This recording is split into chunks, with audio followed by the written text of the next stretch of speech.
Ya no son buenas tardes, ¿verdad? Buenas noches.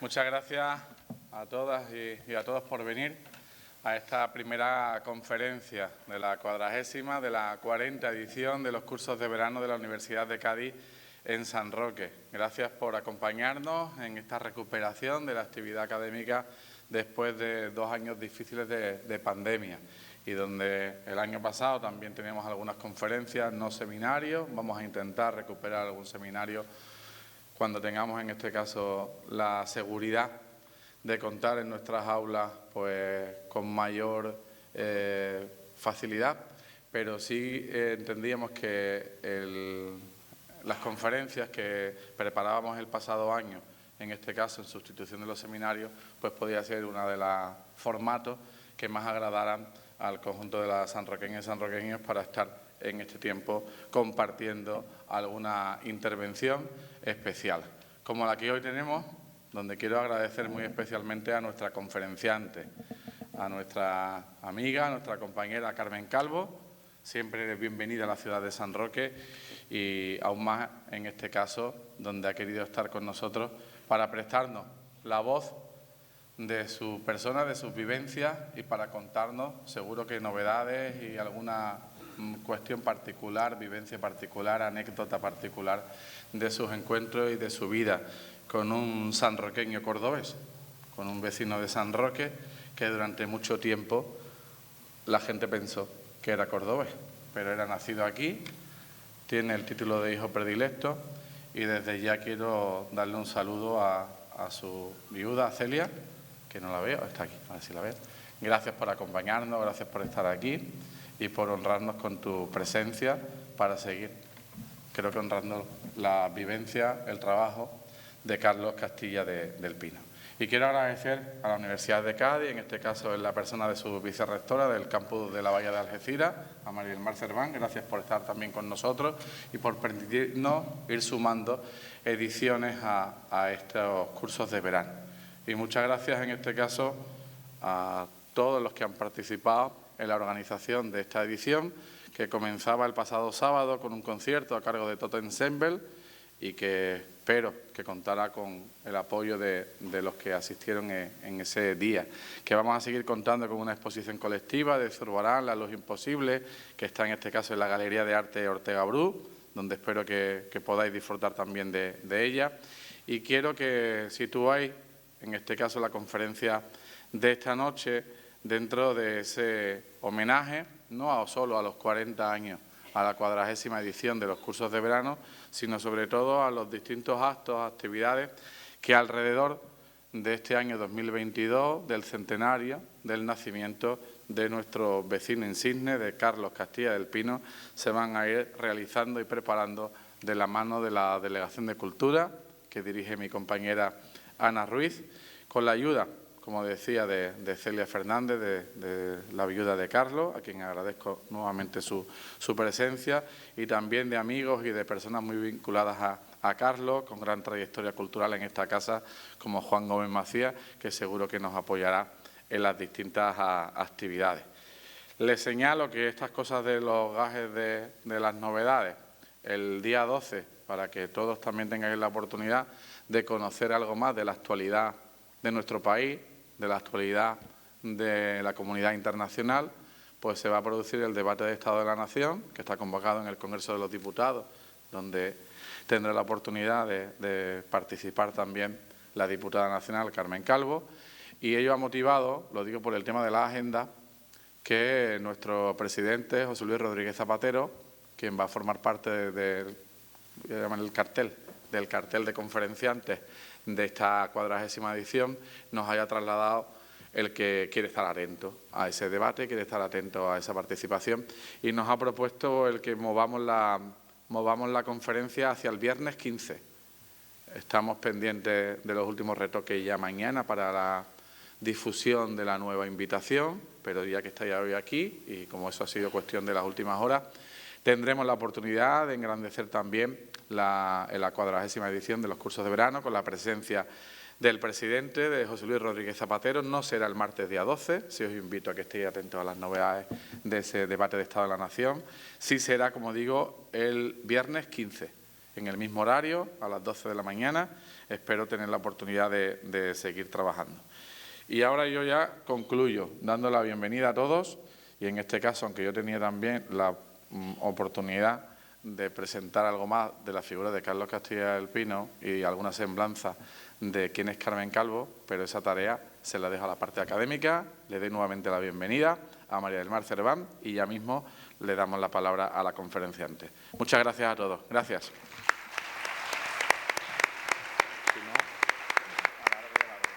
Tiene la palabra la vicerrectora del campus de la Bahía de Algeciras, María del Mar Cerván. Bueno, buenas noches a todos. En primer lugar, dar las gracias a Carmen Calvo por ser tan amable de asistir a nuestro, pues bueno, ya llevamos 40 cursos de verano de la Universidad de Cádiz en San Roque y la verdad es que contar con su presencia se lo agradecemos muchísimo. Agradecer al Ayuntamiento de San Roque que siga apostando por la Universidad de Cádiz y sigamos colaborando en este sentido. Como bien dice su alcalde, nos hubiera gustado que hubiese más seminarios, solamente este año ha habido uno que sigue relacionado con la memoria histórica. Esperemos que cuando la situación sanitaria cambie, pues podamos retomar, pero desde luego yo creo que lo importante es que seguimos teniendo conferenciantes de muy alto nivel y que en cierta forma continuamos con estas ediciones de los cursos de verano de la Universidad de Cádiz en San Roque. Con respecto a nuestra conferenciante, bueno, su currículum es extensísimo, podríamos estar aquí pues dando una conferencia sobre ella. Destacar en primer lugar, bueno, pues es una jurista constitucionalista y profesora de universidad, que para nosotros en el mundo académico, pues bueno, es lo más importante. Ella se licenció en Derecho en la Universidad de Sevilla y posteriormente se doctoró en Derecho Constitucional. Actualmente es profesora en excedencia, profesora titular de Derecho Constitucional y también ha estado muy involucrada en la vida universitaria a través de diferentes cargos en la propia Universidad de Córdoba, tanto en el decanato, también en el Instituto Andaluz Interuniversitario de Criminología y eso con respecto a lo que podemos destacar de su vida académica. Con respecto a su vida política, bueno, pues esa yo creo que la conocemos bien todos, como comentaba nuestro alcalde, en la actualidad es diputada y además es presidenta de la Comisión de Igualdad del Congreso de los Diputados. Ha sido vicepresidenta del Gobierno, ministra de la Presidencia, ministra de Cultura y varios ministerios y en diferentes momentos del Gobierno de España y la verdad es que su implicación social y su implicación también con la memoria histórica siempre ha sido un hecho que la ha destacado. Así que sin más no me extiendo, agradecer de nuevo a nuestra conferenciante que haya venido y esperemos que podamos contar en más veces con su presencia. Muchas gracias, Carmen.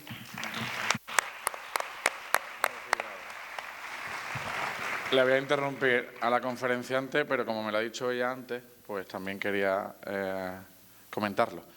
Uno de sus papeles relevantes fue como consejera de Cultura del Gobierno de Manolo Chávez y aprovecho en este momento, porque estamos a 7 de julio, hemos firmado en el Libro de Honor y la conferenciante me ha recordado que hoy es el cumpleaños de Manolo Chávez, que es casi sanroqueño, y desde aquí pues trasladarle mi aprecio, mi cariño y mi felicitación.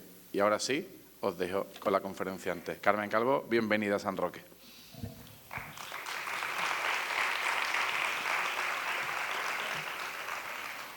Buenas noches. Yo como si esto fuera un libro, aunque es una conferencia, una charla, tengo que hacer un pequeño prólogo. Hay gente que los prólogos no se los lee, comete un craso error cuando se leen los libros. Los prólogos son absolutamente obligatorios y me van a entender porque yo tengo un pequeño prólogo esta noche. Primero, de gratitud colectiva. Yo creo que es importante que aquí en su ciudad, teniendo en cuenta la solera de 40 años de los seminarios y de los cursos de verano aquí en San Roque, se recuerde los 100 años que tendría Carlos Castilla del Pino. Lo digo a título colectivo porque creo que es muy importante para la convivencia de una sociedad reconocer de entre nosotros a los mejores, conviene saber qué ha pasado en el tiempo atrás, y lo digo porque creo que vivimos unos tiempos en los que muchos se empeñan en descubrir lo que ya está descubierto, en hacerlo con jactancia y en ignorar de manera supina que hay un camino recorrido que es absolutamente importante para nuestro país, que son estos casi 44 años de democracia consolidada. Y la figura de la que yo hablo esta noche aquí tiene también mucho que ver con ese empeño. Así que es un agradecimiento colectivo. Creo que estas cosas nos fortalecen cuando las hacemos. Les recordaba a los medios de comunicación que hace muchos años el profesor Murillo Ferrol me decía que los seres humanos al final somos animales de cercanías, es decir, por mucho que vivamos y a muchos lugares que vayamos y por mucho que se haya ensanchado nuestra vida, nuestra biografía, nuestro currículum, que es lo que hemos hecho con ella, todos tenemos mucha necesidad de algo pequeño que está casi siempre en el origen de tu vida y que tiene que ver en muchas ocasiones con esta patria pequeña, que es la única patria que a mí me gusta rotundamente defender. Hay tantas patrias como pueblos y lugares donde han nacido, todas son verdaderamente extraordinarias, todas por igual y además no compiten. Tengo un segundo agradecimiento personal, y yo he venido a estos cursos de vez en cuando, y esto es a la universidad y al ayuntamiento. Gracias porque creo que en estos tiempos seguir perseverando en aquellas cosas que nos han costado mucho trabajo en un país como el nuestro, que le cuesta muy poco trabajo desechar cosas valiosas, pues me parece que perseverar en lugares de conocimiento, de debate, de reflexión, es muy, muy importante, por mucho que con las nuevas tecnologías nos creamos que la dialéctica de encontrarnos unos con los otros la resolvemos en todas estas nuevas fórmulas que la vida nos permite y que son también evidentemente bienvenidas y completamente útiles, pero me parece importante. Un agradecimiento especial al alcalde, que para qué nos vamos a engañar, somos compañeros de viaje en las ideas. A mí me parece que está muy bien que digamos lo que somos políticamente. Últimamente hay por ahí una vieja serpiente que se reviste de formas nuevas que dice por encima de las ideologías. Nos ha costado mucho trabajo tener ideas, tenerlas todas, respetarlas todas, convivir con todas, que esa es la esencia de la democracia, así que yo no me apunto a lo de que la ideología no exista, me apunto a tener la mía y me apunto a respetar a la del que tengo enfrente. Juan Carlos y yo somos compañeros de viaje y eso me resulta también muy grato. Y hay una tercera cuestión, que es una advertencia que la dedico a todos ustedes que me van a prestar atención, que ya me la están prestando, y particularmente a Celia, a mi amiga Celia. Yo conocía, era amiga de Carlos, lo era y lo sigo siendo de manera muy cotidiana todavía con Celia, y esta advertencia es que yo soy una atrevida.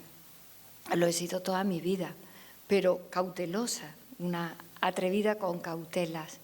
Ella podría hablar de Carlos, mucha gente podría hablar del profesor Castilla El Pino mucho más y mucho mejor que yo, pero Celia, te lo dedico a ti. A mí me pidieron venir y yo no podía decir que no, porque era Carlos.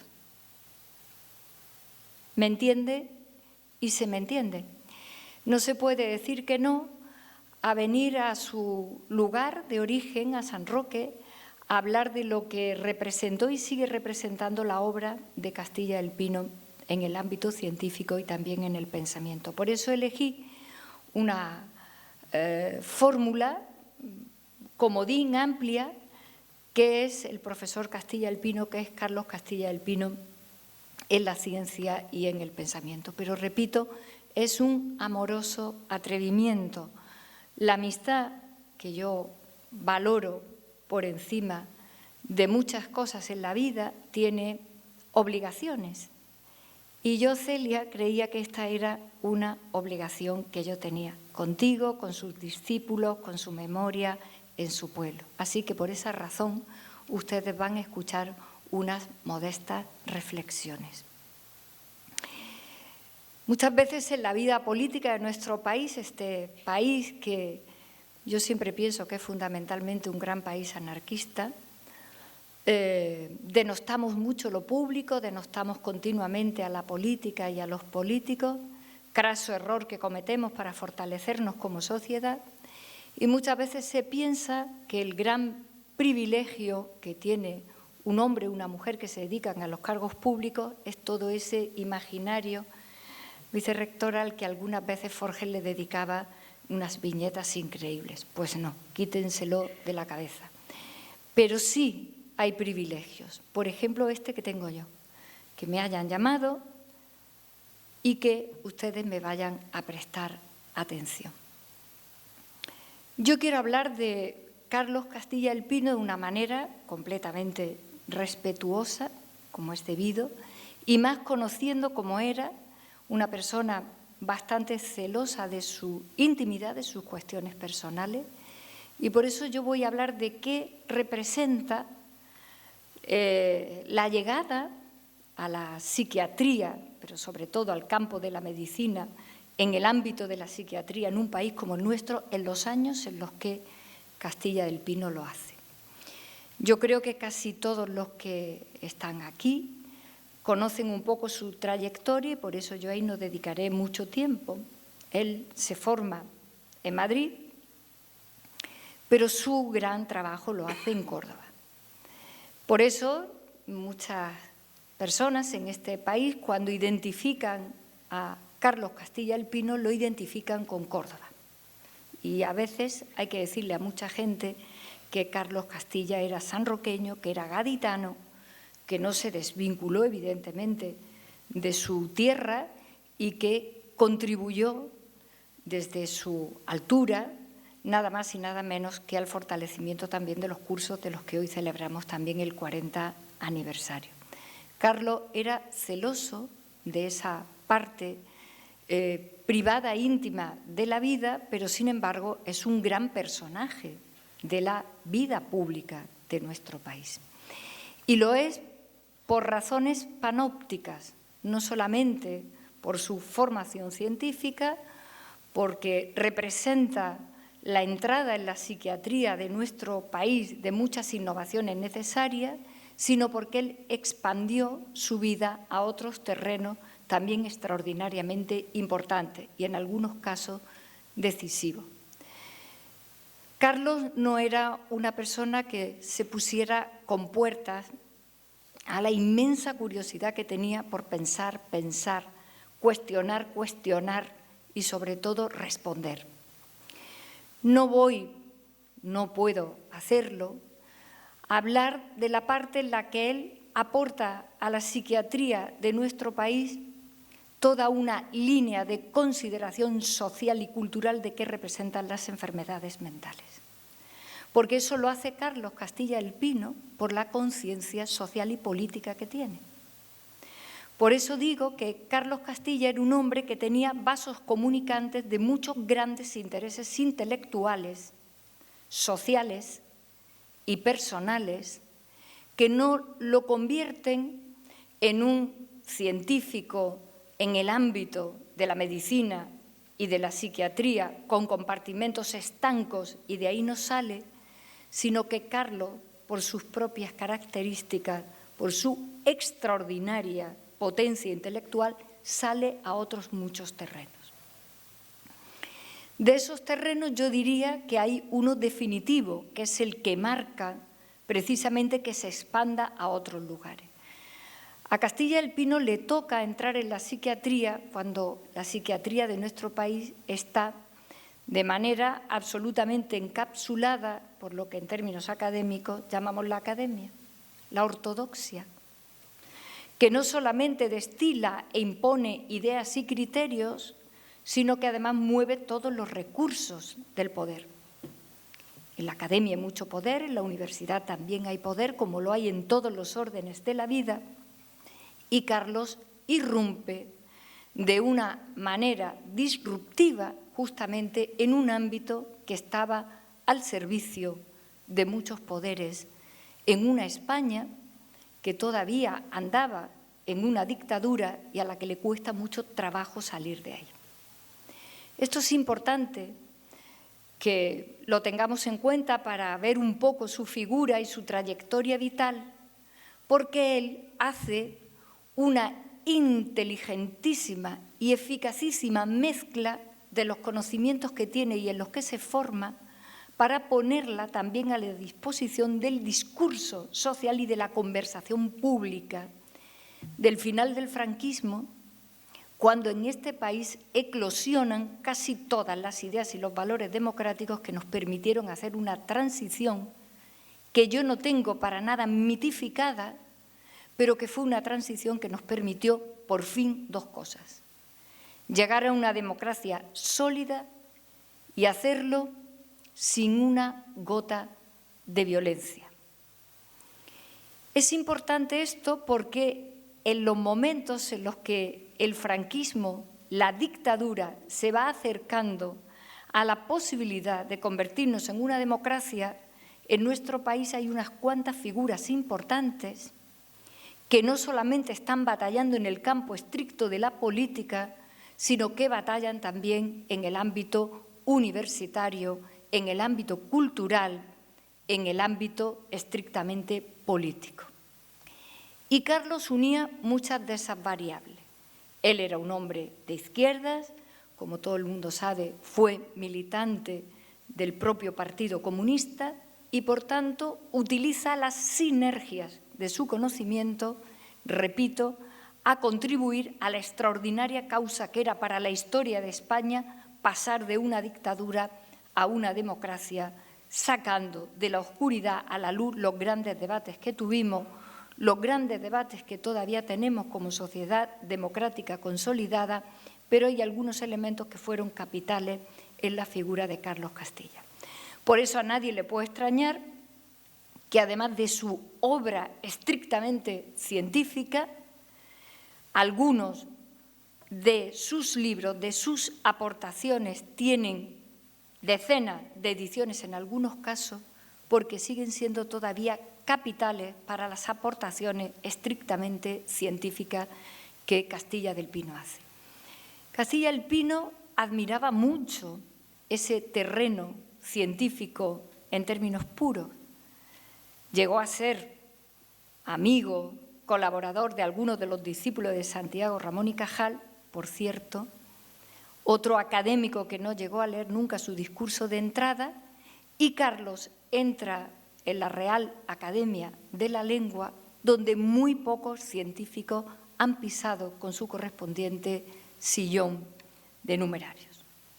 Muy pocos. Él forma parte de una exigua lista, casi toda en masculino, de ingenieros, de hombres, digo hombres porque no hay apenas mujeres provenientes de lo que en términos universitarios llamamos las ciencias duras, para pisar la Real Academia de la Lengua.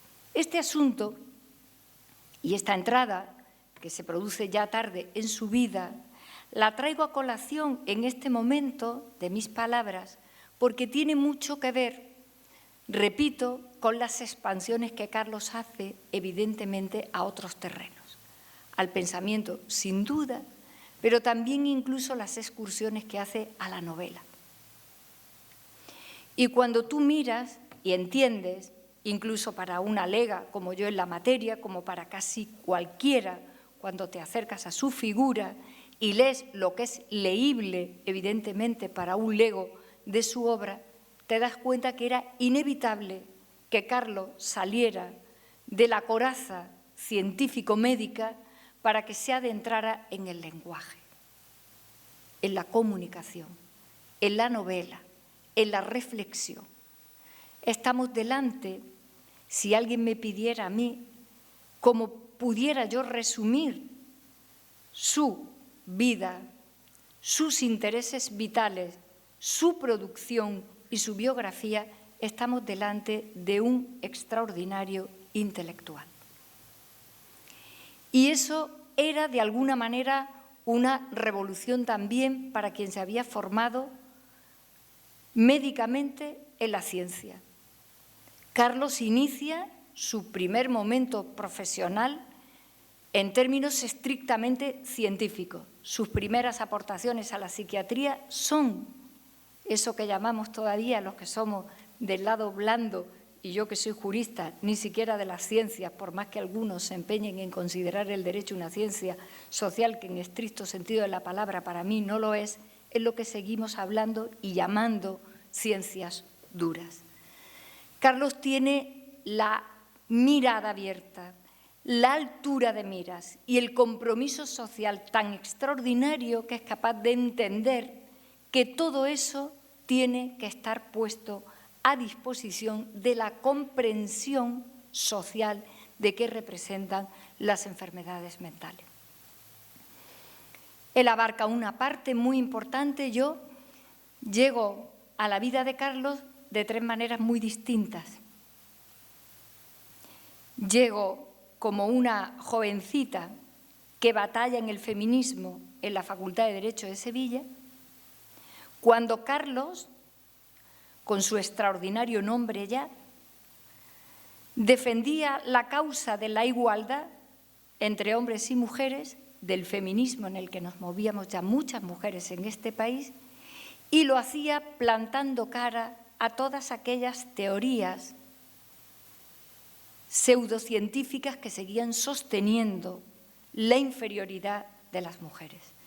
Carlos saca a la luz, se lo recordaba a los medios de comunicación, cuando habla de la represión particularmente intensa de las mujeres, no solamente en el modelo patriarcal, que es absolutamente universal en tiempo y en lugar, sino particularmente la intensidad de esa represión con todo el formato del que veníamos del nacionalcatolicismo, de una dictadura donde las mujeres españolas pagamos grandemente caro el momento de brillantez y de consecución de derechos que habíamos tenido en el momento democrático anterior. Me estoy refiriendo a la Segunda República y a la Constitución republicana.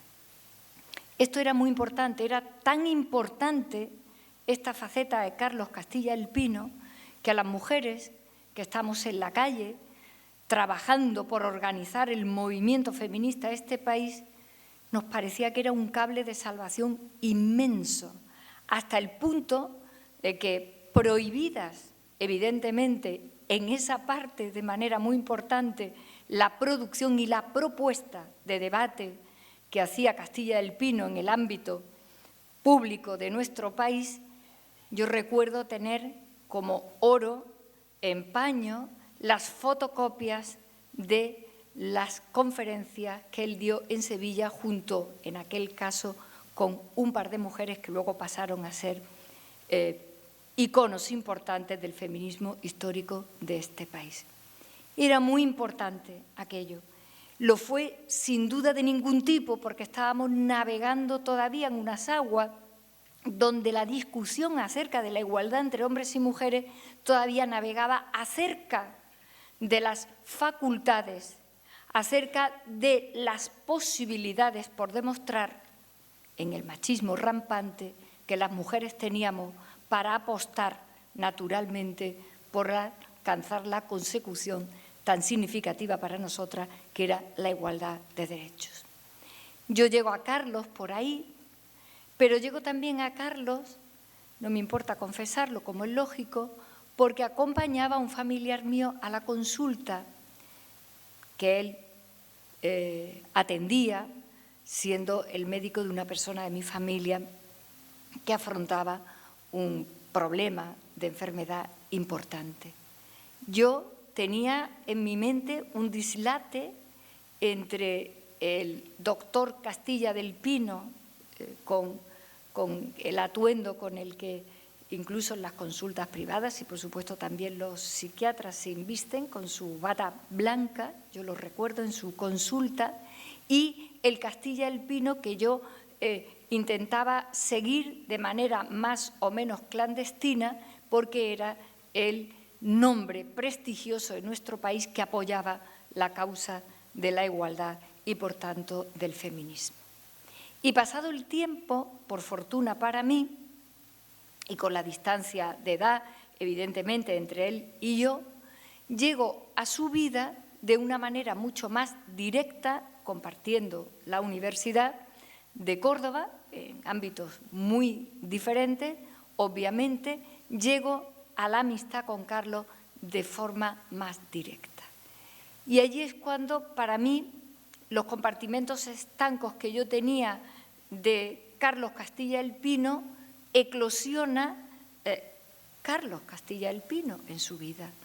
Un hombre absolutamente loco por los libros, absolutamente loco por los libros, perseguidor de la belleza hasta el extremo de cuando se veía su casa y las cosas que le gustaban, entendía que había hecho una apuesta importante por la belleza en la vida, que de alguna manera es un valor completamente sólido, y de repente comprendía que eran muchos los intereses vitales, extraordinariamente todos importantes, que movían los hilos de su personalidad y de su vida más pública. Por eso, a quienes lo conocíamos más no nos extrañaba que escribiera novelas, que hiciera dos propuestas extraordinarias, entre otras razones porque la psiquiatría se enfrenta al gravísimo problema del lenguaje y de la comunicación. Pero además estabas delante de un hombre, a mí me parece que hay casualidades absolutamente mágicas en la vida, en los días en los que estamos debatiendo la nueva ley de memoria democrática, que yo tuve la inmensa suerte de dejar depositada en el Congreso de los Diputados y que seguramente la semana que viene aprobaremos.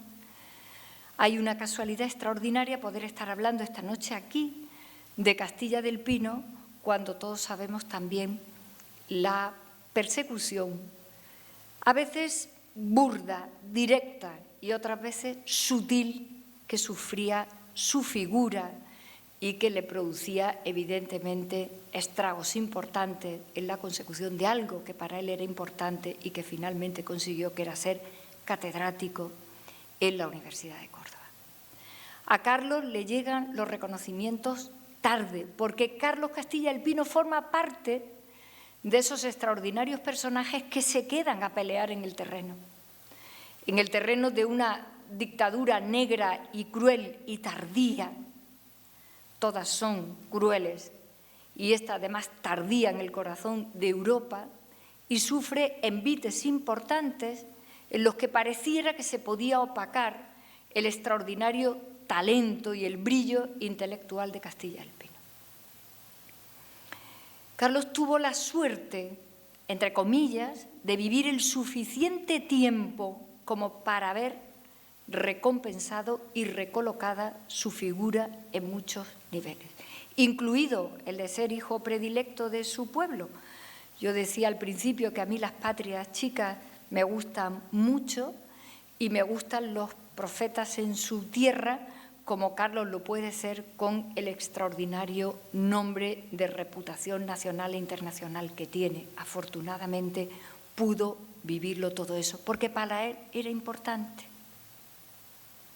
Yo recuerdo hablar con él para incorporarlo al patronato de la Biblioteca Nacional cuando fui ministra de Cultura, y él me decía, ¿pero qué hago yo en ese patronato? Y yo le decía, pero ¿cómo me dice a mí que qué haces tú en ese patronato? Tú, con toda la obra científica y en el ámbito no solamente literario, sino ensayístico y de reflexión que él ya tenía puesto en lo alto de la mesa. Estamos delante de una figura que, quedándose a pelear en el duro terreno del franquismo más negro y del arranque de la democracia, quienes lo veíamos de cerca pareciera que se hubiese acostumbrado a todas estas cuestiones tan injustas a las que han sido sometidas tanta gente en nuestro país. Recordaba hace unos minutos con el alcalde que tuvimos la suerte, el ministro Duque y yo, de reponer en las medallas de diferentes academias de nuestro país a académicos que fueron represaliados por Franco, a los que se les quitó su medalla de académicos, su pertenencia a academias muy importantes de nuestro país, y que estamos hablando de grandísimos personajes de la ciencia de nuestro país, que naturalmente unos mueren y otros se van al exilio, sin ir más lejos, al ingeniero que permite una parte importante de los aviones de reacción, que luego acabó patentando y poniendo en marcha un ingeniero alemán, y que fue un ingeniero que se queda defendiendo la República, que se tiene que ir al exilio a México, y que pudimos ver a su familia, las medallas de los académicos y de las académicas, una vez que fallecen, se devuelven a la academia. Y sin embargo, él se la llevó a México, y tuvimos la suerte de ver cómo llegaron nietos y bisnietos a traer la medalla de su abuelo, de su bisabuelo, que se la había llevado al exilio a México. Forma parte, sin haber tenido que vivir todo eso, de toda esa pléyade de hombres y de mujeres de la que todavía ni siquiera nos hemos repuesto. Yo soy de las que piensan que toda la descapitalización de la Edad de Plata, de la denominada Edad de Plata, de todos los que se fueron, entre los cuales estaba también otro insigne gaditano como el propio Rafael Alberti, al que también pude conocer al final de mis días, como conocía a Juan Luis Galiardo, que formábamos parte de una asociación de andaluces en Madrid, forma parte, de alguna manera también, de toda esa saga de hombres y mujeres que fueron represaliados. La ley que se debate en estos días nos va a reportar dignidad a la democracia española. Nuestra democracia es una de las pocas democracias del mundo que todavía tiene desaparecidos. Gente en fosas comunes, sin identificación y sin enterramiento humano y digno. Y no hay más debate sobre este asunto. Y no debiera haber más debate sobre este asunto. Y Carlos forma, de alguna manera, también parte de alguien al que su vida llegaron suficientes embates que contrarrestaban la propuesta de lo que él traía. Carlos hace grandes esfuerzos absolutamente innovadores en algunas cuestiones de la psiquiatría que yo conozco porque me la cuentan algunos de sus discípulos dilectos, que forman parte de mis amistades, que eran parte de las amistades con las que Carlos contaba entre sus discípulos, que yo siempre he tenido también en mi vida y que sigo teniendo. Y cuando a veces yo, para saber un poco más de Castilla del Pino, preguntaba, siempre me decían, Carlos hizo una grandísima apuesta para desentrañar todos los asuntos relativos a la depresión. Eso de lo que ahora hablamos tanto, por cierto, recomendable un libro que leo en estos días donde alguien hace una apuesta también arriesgada y dice, ¿no será que el capitalismo desbocado, el mercado dictador imperativo de nuestras vidas nos conduce a muchos desajustes mentales para luego arreglárnoslos cobrando? Y leyendo me acordaba de Carlos, y cuando quienes de verdad saben de psiquiatría y están entre sus discípulos te dicen, él hizo la gran apuesta para un entendimiento mucho más social y humano de lo que representa la terrible enfermedad de la depresión. Eso le costó muchos girones. Le costó muchos girones con la psiquiatría oficial de este país, con quienes detentaban poderes que iban más allá de la academia para adentrarse en otros terrenos. A Carlos le gustaba mucho la política. Yo tenía con él muchas conversaciones de carácter bueno, de los debates públicos que había en la política. Siguió siendo un hombre fiel a sus ideas políticas que evolucionan con el tiempo, pero que nunca abandona.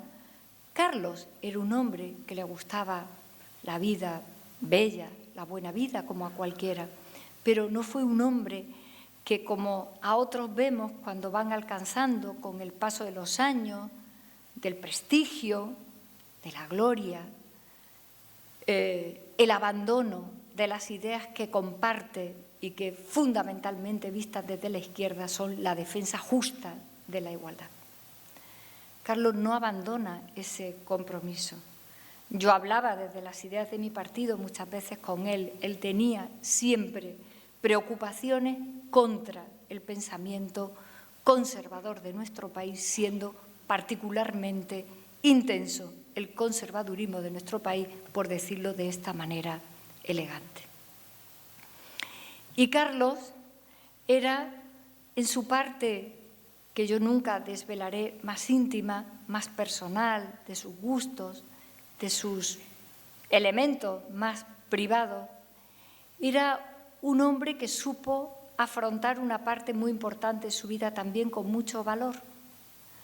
Yo, preservando esa intimidad, diré que tuvo el valor enorme de abrirse a una vida nueva y diferente con mucha gallardía. De esa parte de su vida, de la que tiene mucho que ver Celia, sus amigos nos alegramos mucho, porque encontrábamos a un hombre que, siendo el mismo, era diferente. Un hombre con unos registros que estaban dentro y que hacían mucho más nutricia todavía las aportaciones que él hacía y que siguió haciendo hasta el final. Carlos era categórico. Carlos afirmaba muchas cosas. A veces, cuando hablabas con él, lo observaba y te dejaba poco resquicio a la discrepancia o a participar, y que mucha gente podía interpretar como un carácter excesivamente apabullante. Es que Carlos era un hombre muy brillante. La gente, cuando es verdaderamente talentosa, acaba teniendo ese carácter. A mí me lo comentaban en muchas ocasiones la familia de Picasso, la familia directa de Picasso, que son buenos amigos después del trabajo que hicimos para el Museo de Málaga.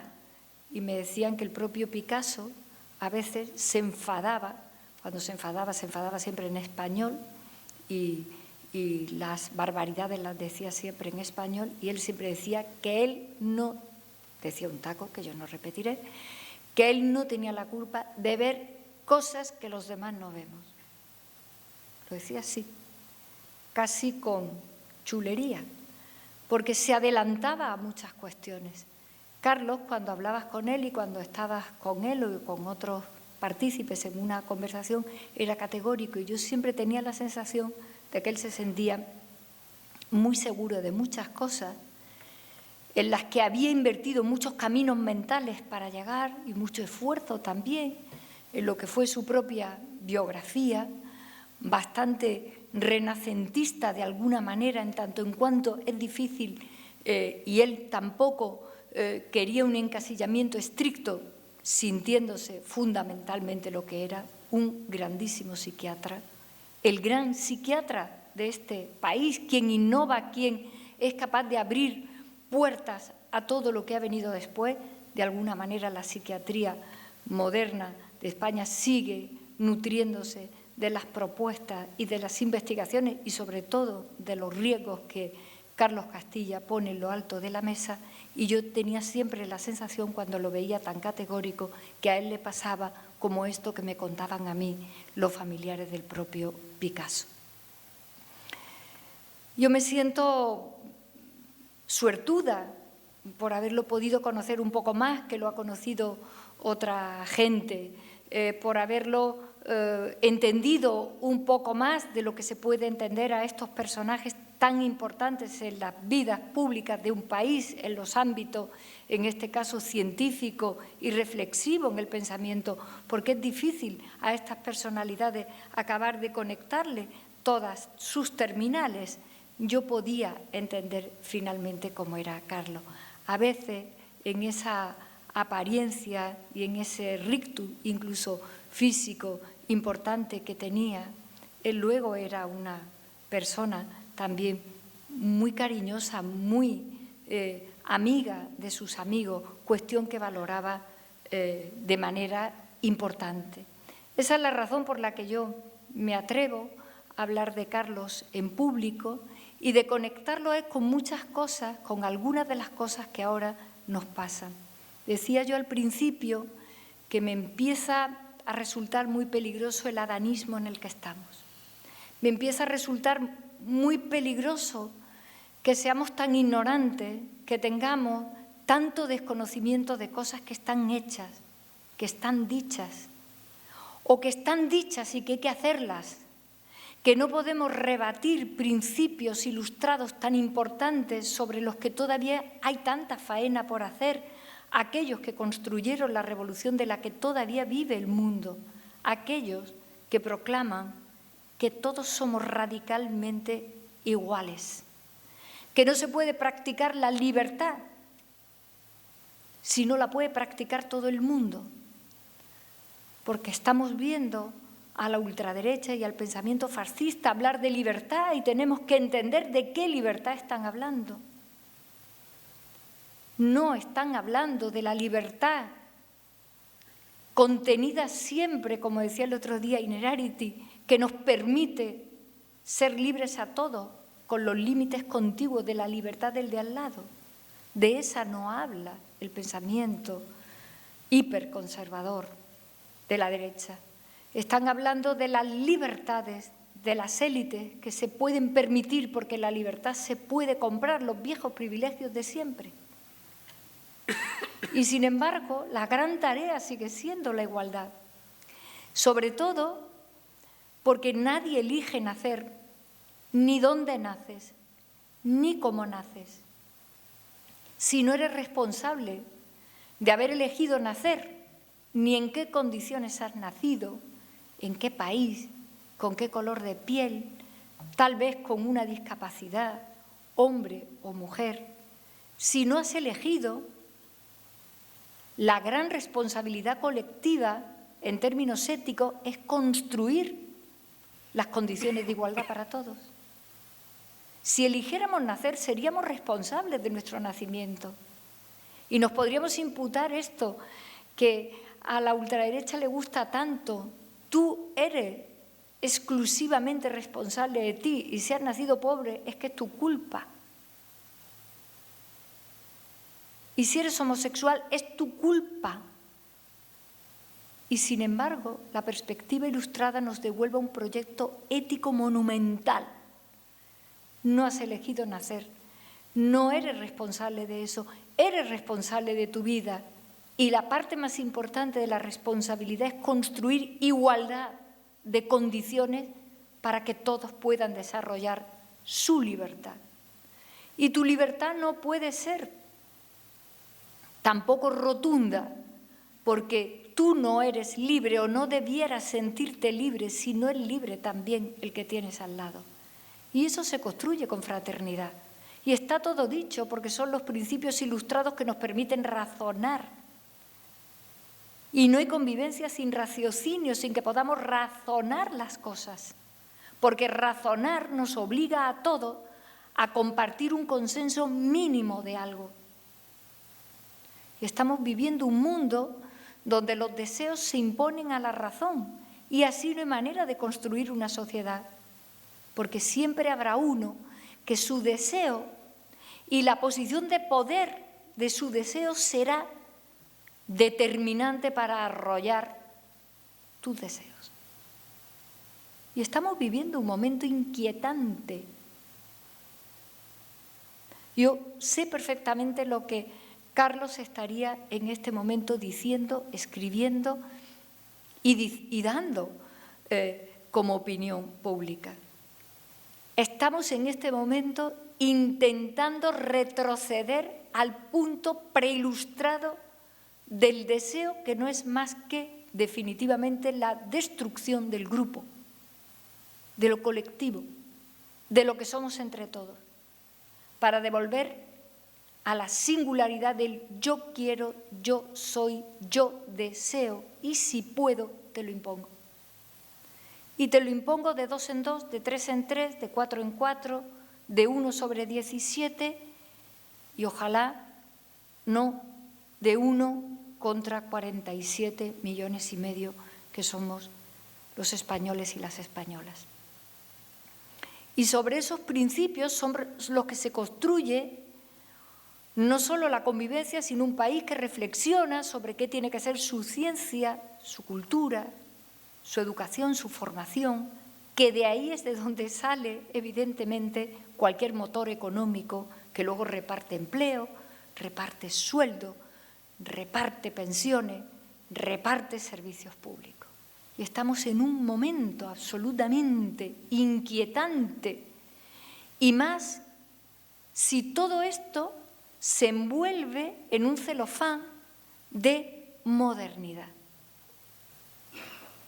Todo esto se nos está vendiendo como algo nuevo, mucho más moderno que lo otro, y algo que llega para bien. Y deberíamos de tener un detector de estupideces para darnos cuenta que es lo de siempre, con papel de envoltorio nuevo, más de lo mismo, cuando ya habíamos andado por lo menos el tramo de los últimos 200 años sobre los que se levantan las democracias y el Estado apoyados sobre las razones, la más importante de todas, que somos todos básicamente iguales. Y debajo de esto tampoco hay nada nuevo. Debajo de esto está el negocio. ¿Os acordáis de la canción? La respuesta está en el viento, de Bob Dylan. Pues la respuesta está en el negocio. Cada pregunta que te hagas, si tiras del hilo detrás de la pregunta, tiras del hilo y llegas a un negocio en el que se está vendiendo algo. Y tú estás entrando de manera mucho más opaca que nunca, porque el mundo actual es muy opaco para saber de dónde vienen las pequeñas tiranías cotidianas.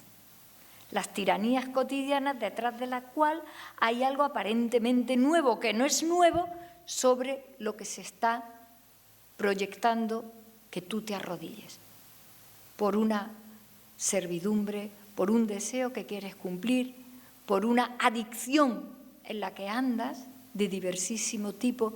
Y por eso decía, ando leyendo un libro donde se dice, estamos creando problemas que dan dinero para, una vez que ya tienes el problema, incluida algunos asuntos que afectan al estado de ánimo, luego darte la solución que requiere también más dinero. A lo mejor porque la idea de progreso la tenemos que remirar, y porque todo lo que se vende como progreso no es progreso, y porque a lo mejor tenemos que volver a mirar sobre fundamentos ilustrados, es decir, racionales, y sobre fundamentos humanistas que tenemos que seguir siendo la medida, la vara de medir incluso de todas las novedades que van apareciendo por nuestro mundo acelerado, cambiante, con muchísima aportación de cambios tecnológicos que empiezan a ser también muy complicados. Quizá todo va muy deprisa y no tenemos capacidad de asumir lo rápido que va ocurriendo todo. En estos ríos revueltos siempre pesca alguien que impone. Y por eso termino echándole en falta, en realidad. Si Carlos estuviera, tendría diagnósticos claros en términos sociales de muchas cosas que ahora pasan. Estoy segura, y me atrevo a decirlo, que miraría a alguien en televisión diciendo algo y lo diagnosticaría rápidamente, no como alguien brillante, con liderazgo, con novedad, nos lo diagnosticaría estupendamente con alguna patología más o menos pequeña para decir esto es una barbaridad, le pasa esto y por eso dice esto. Lo echamos en falta, evidentemente, lo echamos en falta, porque arrojaría también luz de las pocas voces que últimamente vemos en el ámbito intelectual, científico, filosófico y ensayístico, porque hemos considerado que todas las opiniones valen lo mismo. otra fórmula peligrosísima de descapitalizarnos de lo que necesitamos también como sociedad. Vale lo mismo un tuit de alguien que se ha despertado de la siesta que una extraordinaria conferencia de tu profesora en la facultad o de quien sea en la biblioteca de tu pueblo, porque hemos considerado que esto es una cosa estupenda, nueva y moderna. Yo, las últimas clases que di en mi facultad, había alumnos que me traían trabajo y me citaban Twitter. Y yo decía, ¿Twitter? ¿Cómo vas a citar a Twitter? Sí, esto lo he visto en Twitter. Y decía, bueno, ¿qué hago ahora? ¿Qué hago ahora? ¿Qué le digo ahora? ¿Que lo has visto en Twitter y no te has leído este libro que te dije que te leyeras? Y te dice, es que es muy gordo. Y yo, ¿qué hago? Yo me voy al Gabón a vivir allí, a canalizar agua potable, y estaría yo mucho más feliz que explicándole que esto es la universidad, que se tiene que leer el libro. Pero no me lo puede usted resumir.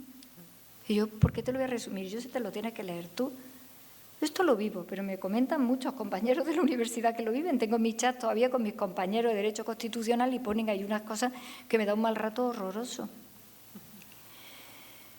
Bien, don Carlos Castilla del Pino, el profesor Castilla del Pino, formó parte de una exigua lista de personas insignes que contribuyeron a que este país fuera por otros derroteros. Por los derroteros de los que ahora nosotros, siendo herederos, tenemos que ocuparnos mucho más allá de esto que algunas veces llamamos debates políticos.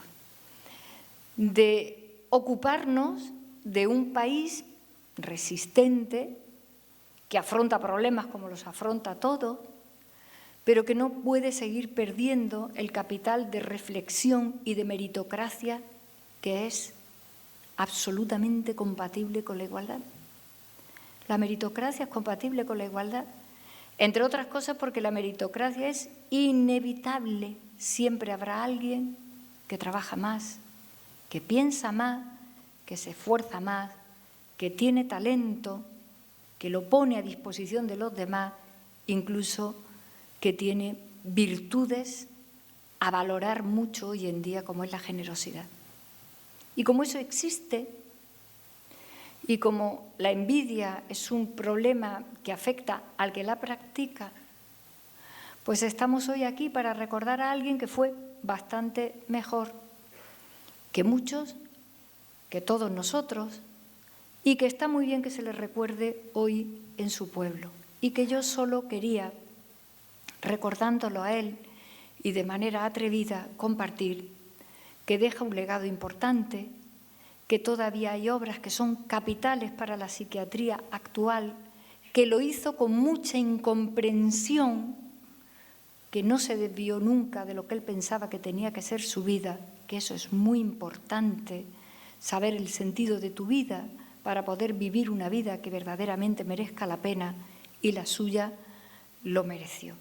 Esto es lo que yo pienso de él, de manera absolutamente lega en la materia, pero sí respetuosa y desde luego amorosísima en la amistad que tuve con él y en la que ahora, también pensando en él, sigo teniendo con Celia, con algunos de sus discípulos que siguen siendo también mis amigos de referencia en el alma. Gracias.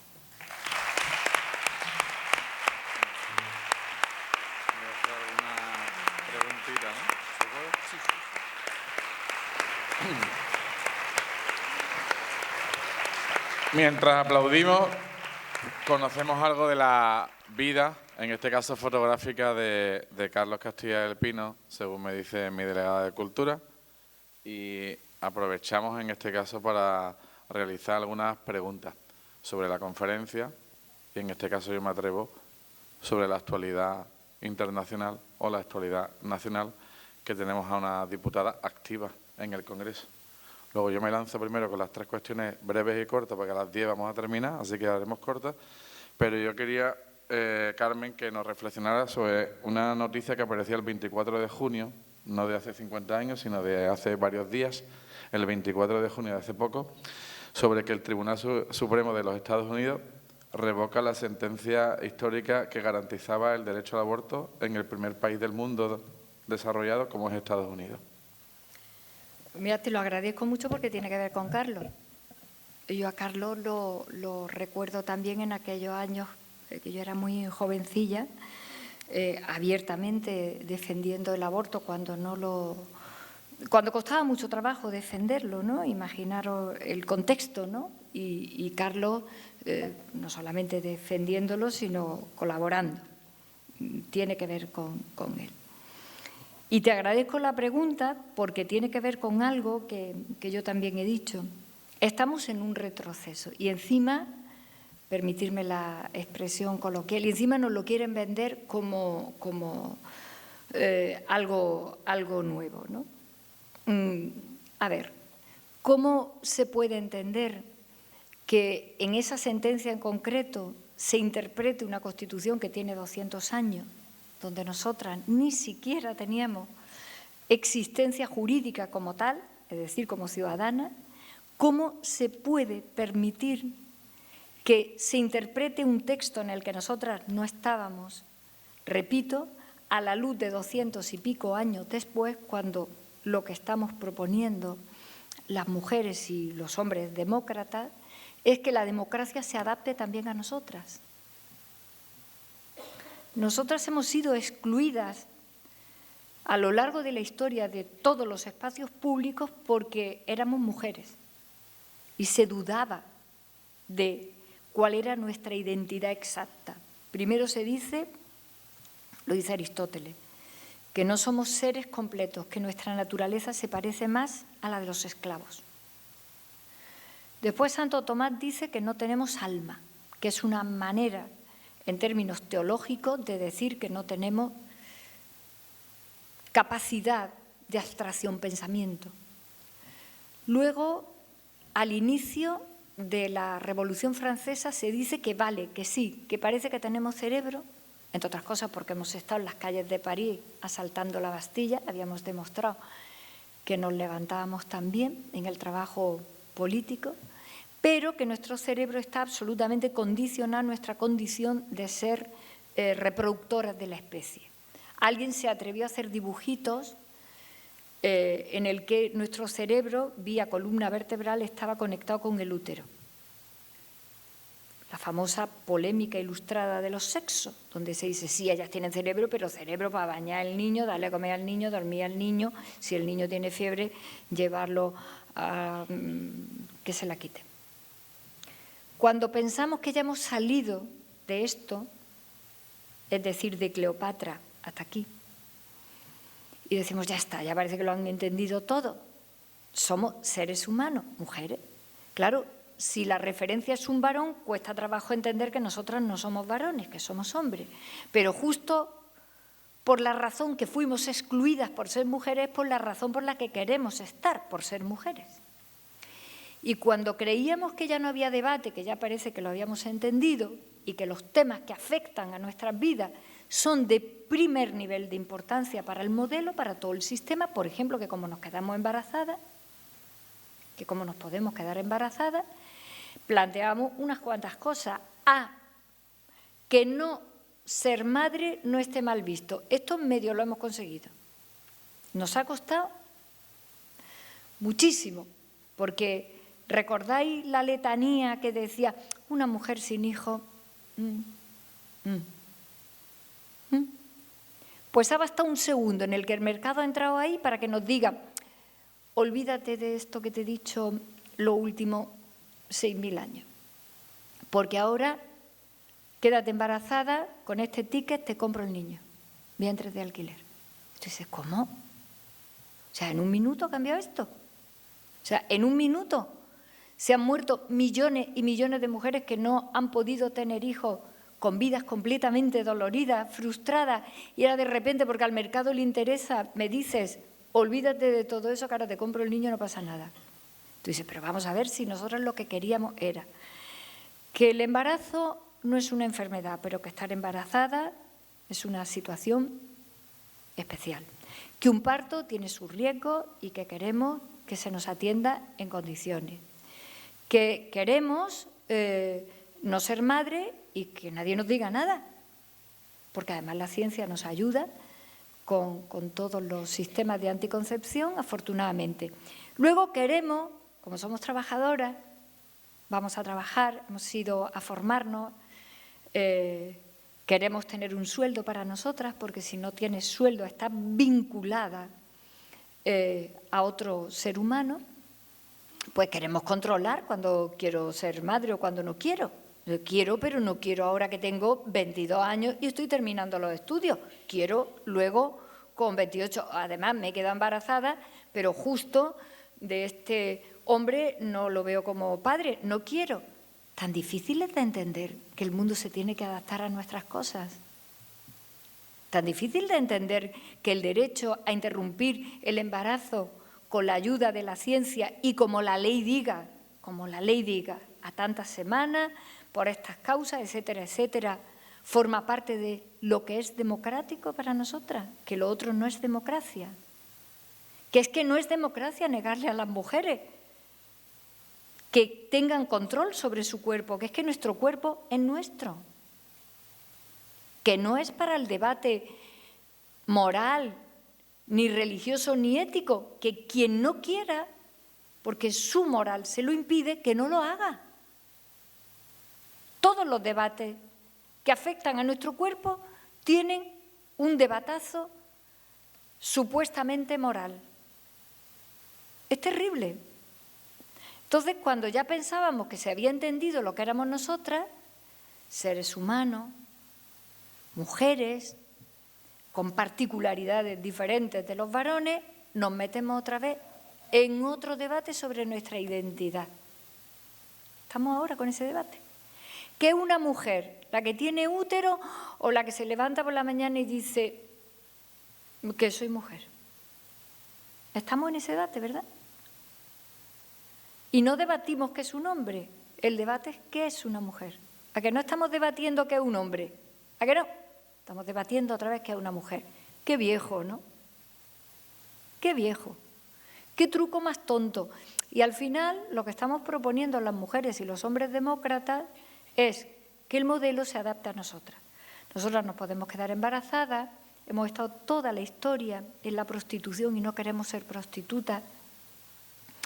Queremos ser concejalas, queremos ser jefas de oncología del hospital, queremos ser cajera del Carrefour, queremos ser camionera. No queremos ser prostitutas, queremos un trabajo. Y eso no es un trabajo. No queremos vender nuestros vientres, queremos ser madres cuando nosotras queramos, ya está, pero no queremos... O sea que todo el mito que se ha montado acerca de la maternidad, se ha montado un mito espectacular. En un minuto se viene abajo.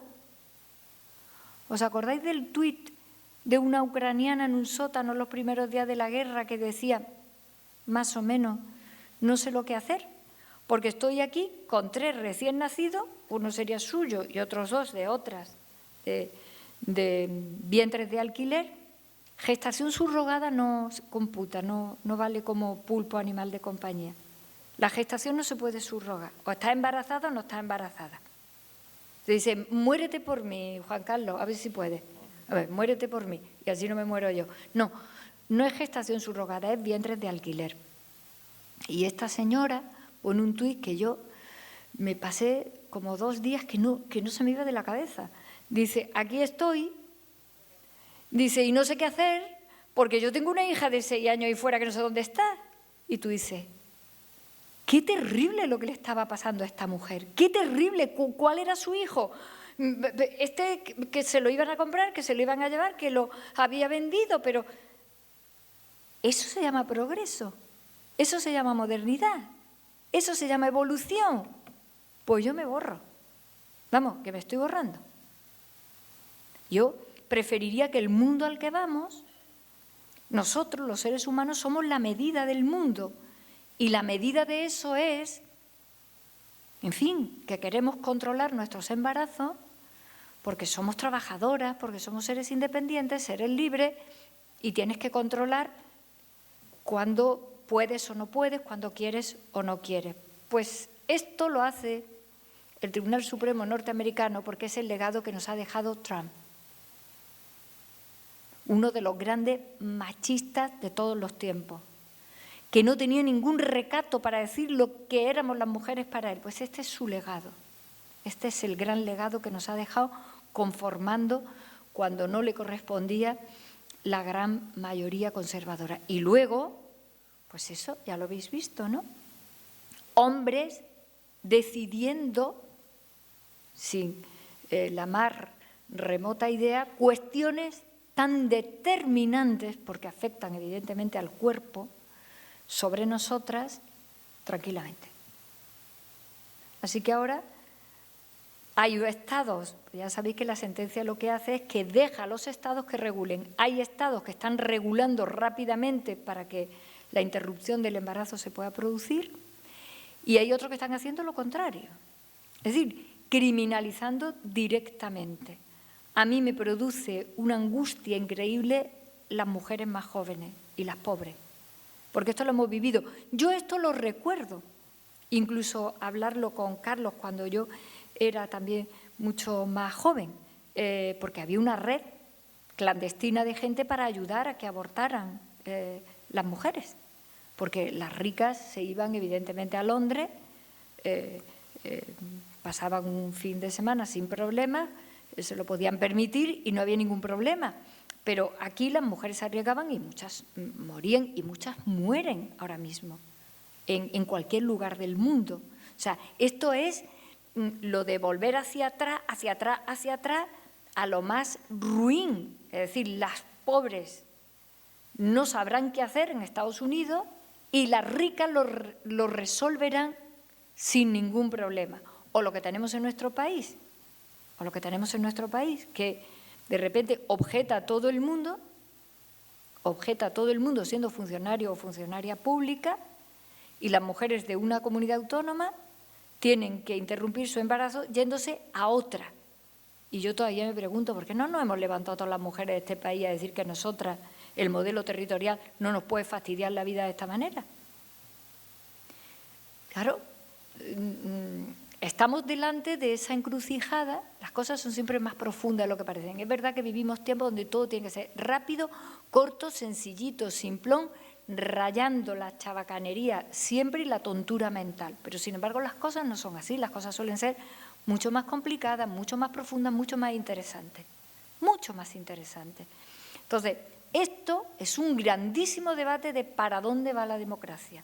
Si alguien ha pensado que esto es una cosa puntual contra el derecho a la autonomía de tu cuerpo en un país muy importante como es Estados Unidos, que se lo quite de la cabeza. Esto es un asuntazo de la democracia y de la calidad de la democracia, en el que todavía está media humanidad haciendo el camino de ida, que es que haya interrupción voluntaria del embarazo en tu país. Polonia acaba de volverlo a negar, Polonia. Y resulta, y termino con esto, disculparme porque es un tema que me importa mucho, y resulta que el debate es siempre cualquier cosa menos la que de verdad importa.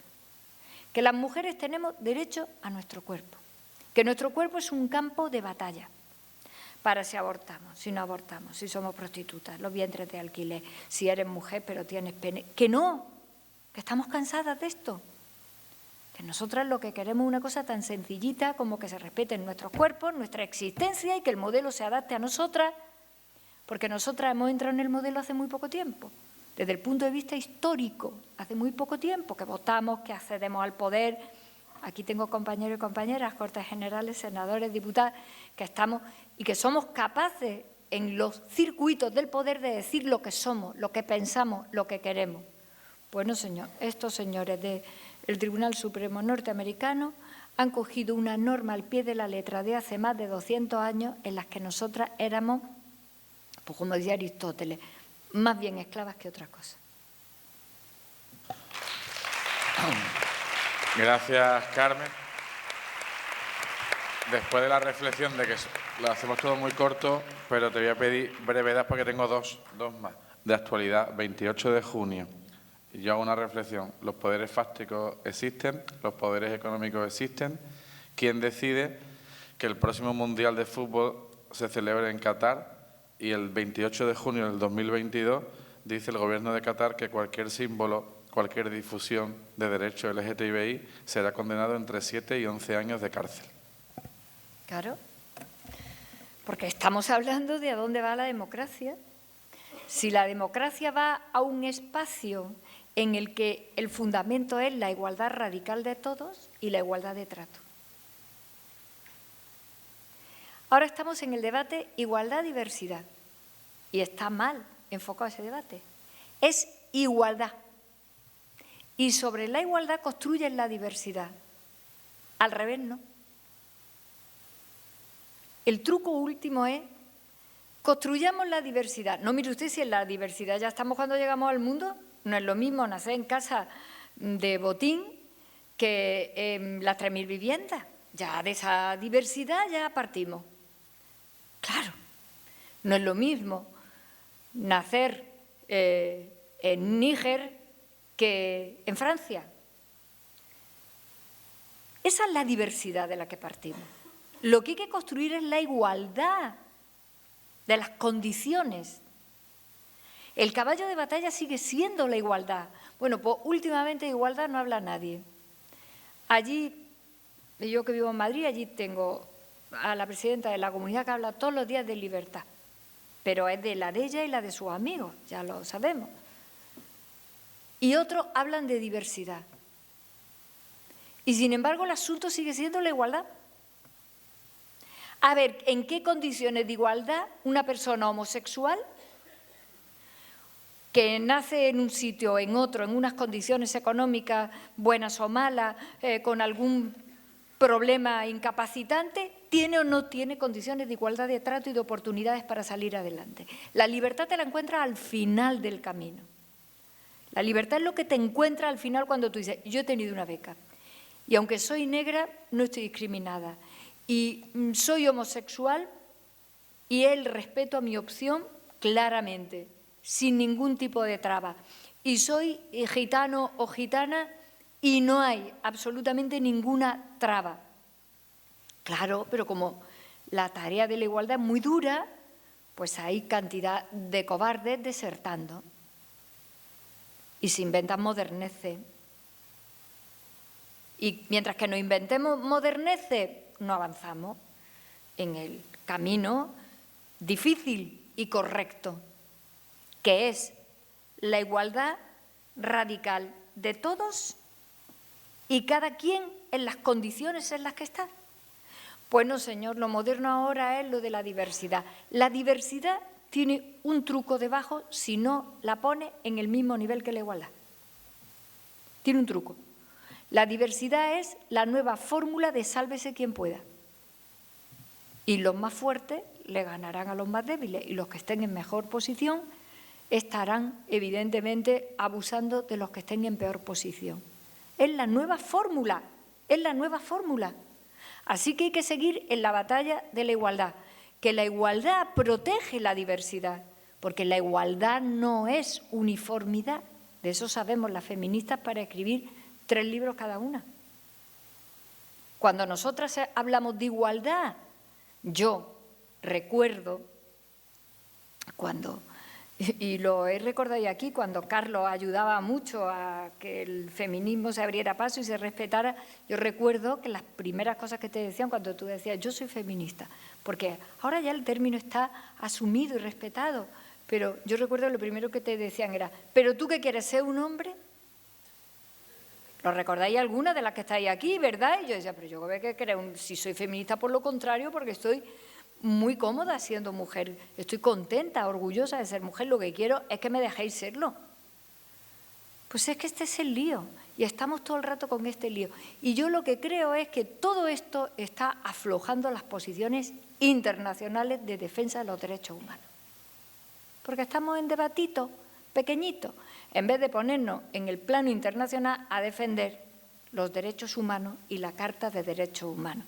Y no se puede meter a nadie en la cárcel por su opción sexual, por favor, y lo que no se debería es de jugar al fútbol en esos sitios, haciendo negocio para que encima nos tengamos que tragar que allí no se puede ir con una bandera de reivindicación de los derechos de los colectivos LGTBI porque aquello es un negocio. Pero si ya lo hemos visto con el otro mundial que iba a ser para mejorar los derechos de las mujeres. ¿Os acordáis del otro mundial? Pues yo he tratado seguramente de manera muy modesta en explicar que este es el lío en el que andamos. Así que hay que volverse un poquito más astuto y yo diría que un poquito más clásico en los análisis, porque nos venden una cantidad de morralla espectacular. Nos venden quincalla, de esta que te lavas 3 veces las manos y se le va a la sortija el color, en vez de la joya que es la igualdad. Eso tiene un poderío espectacular. Da igual que sea la opción sexual, da igual que sea el sexo, da igual que sea la raza, da igual todo. Si el asunto es que hay que manejar la diversidad con el método de la igualdad. Pues repito que como el tajo es muy duro, hay mucha gente desertando. Y la última pregunta mía es de hoy, así que tiene que ser actual. Te pido que mantenga la mayor ecuanimidad, imparcialidad e independencia, que no sea sesgada, que te quedes con tu papel de doctora en Derecho Constitucional y no de haber formado parte del gobierno de Pedro Sánchez hasta el año pasado. Pero dice Feijóo, y te pregunto, que el gobierno de Pedro Sánchez está instalado en el gobierno que no es legítimo. Pues lo dije, vamos, es que yo estaba allí oyéndolo todos los días. Esto lo dice el líder de un partido que no está cumpliendo la Constitución. Lo del culebrón del Consejo General del Poder Judicial es que está ya en modo culebrón, pero tiene un sentido profundo. El Consejo General del Poder Judicial tiene que responder también a las urnas, a los resultados de las urnas. ¿Que se va a colocar Feijóo con los resultados de Rajoy? ¿Que se va a pasar por el forro las urnas de este país? En realidad, lo que está ocurriendo. Y, sin embargo, nos lo venden como otra cosa. Y, en realidad, yo lo hago, lo practico yo, por tanto, lo comparto. No lo aconsejo porque no es bueno aconsejar, pero yo lo comparto con los demás. Conviene en estos tiempos en los que son tiempos complejos, pero también hay falsa complejidad. Siempre hay un listo que te lo pone todo muy complejo para luego venga el técnico y te lo cobra. Y tú dices, pues a ver, las cosas son a veces bastante más sencillas. Esto del Consejo es un lío que han ido montando en tirabuzón para quedarse con las mayorías que ya no tuvieron en las urnas. Esta es la realidad. Y se han arrogado una especie de derecho de veto que nadie le da. Y entonces ahí meten un batiburrillo en el que hay que estar todos los días partiéndose la cabeza. Yo me la parto todos los lunes por las noches, la cabeza. Y dice, esto es por la independencia del Poder Judicial, porque nosotros lo que queremos es que los jueces y las juezas se nombren a ellos mismos. Y tú lo oyes así y te queda como muy bien, ¿no? Pues conviértelo en sencillo, tradúcelo a sencillo. Cuando a ti te explican qué poderes tiene un Estado democrático, te dicen que tiene 3, el legislativo y el judicial también te lo dicen, ¿no? Sí, te lo dicen, el judicial. Tú vives una vida entera cumpliendo las leyes de tu país, no tienes ningún problema con nada, vives como sea y tal. Y a lo mejor cualquier ley ni te afecta para nada. O sea, la ley que regula la renta de más de 500.000 euros, pues yo como no lo gano, a mí esto, fíjate. Pero un día tiene una sentencia un tribunal, por un rollo que has tenido con la comunidad, por una multa de tráfico, te has saltado un semáforo, por la custodia del niño, por lo que sea. Y esa sentencia es un acto de poder que está dedicado a ti y te pone en tu sitio. Vamos, te pone en tu sitio, te pone en la cárcel y todo. Eso es poder en estado puro, igual que cuando el gobierno hace un decreto, igual que cuando las Cortes hacen una ley, igual. ¿Te afecta a tu vida? Igual. Pregúntatelo, verás cómo te afecta igual.